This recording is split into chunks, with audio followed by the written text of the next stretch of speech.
Summer vacation na at isa sa mga dinarayong karagatan sa Camarines Sur ang bayan ng Pasakaw kung saan inaasahan ang pagdagsa ng mga ekskursyonista mula pa sa ibang lugar. Kaya bilang paghahanda sa dagsa ng mga turista sa lugar ay sa pagdiriwang ng Drowning Prevention Month, idinaos ang pinaigting na kampanya laban sa mga insidente ng pagkalunod lalo na ngayong panahon ng summer season.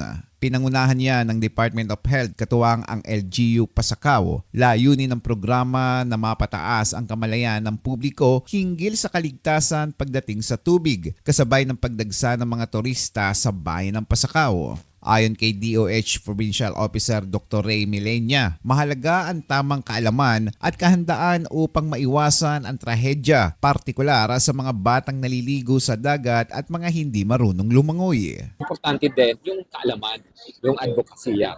Lalong-lalo na this coming summer, no, marami na naman magbubukas ng mga, yan, nasabi natin mga resorts, yung mga tourist magdadagsaan. So it's very timely. And to highlight talaga na there's a risk sa drowning and para ito maiwasan ang drowning. Sabi nga, very important ang kaalaman. Yan ang unang-una na preventive aspect to prevent such mga problema. Kami po, nakaredy na din po unang-una yung Tourist Assistance Monitoring Center natin. Nandiyan na po yung mga security natin, yung visit order, nandiyan na din po, naka-assist na din po. Just to encourage talaga po yung mga beachgoers, kaya imbitado namin mga taga-Camarines Sur, outside the province, ng Camarines Sur, invited namin po kayo na tignan, makisaya, at lalong-lalo na isama ang pamilya, barkada, kaibigan, lahat, para makapag-relax, makapag-enjoy, makapag-swimming dito po sa ating lugar sa bayan ng Pasakaw. And lastly, gusto ko din po ulit i-remind yung mga tao yung maliligo dito.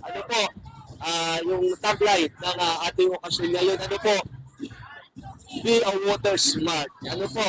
Yun ang pinaka-importante. Kabilang sa mga isinagawang aktibidad ang water safety orientation, basic life support training at demonstration ng tamang rescue technique na diniluhan ng mga barangay official, resort owner, BFP, Coast Guard, Philippine Red Cross, MDRRMO Pasakaw at mga volunteers. Refresher at dagdag kaalaman ito para sa mga first responder lalo na sa mga lifeguard na bawat resort sa Pasakaw. Samantala, tiniyak naman ni Mayor Nino Tayco ng Pasakaw ang kahandaan ng mga rescue team at paglalagay ng sapat na babala at signage sa mga tourist spots upang masiguro ang kaligtasan ng lahat. Unang-una, na-inform yung public na importante, huwag kang susulong kung hindi mo kaya. Huwag kang susulong sa tubig, sa dagat kung hindi mo kaya. Meron ka mga precautionary measures. Meron tayong diniscuss dito, yung 5 Bs.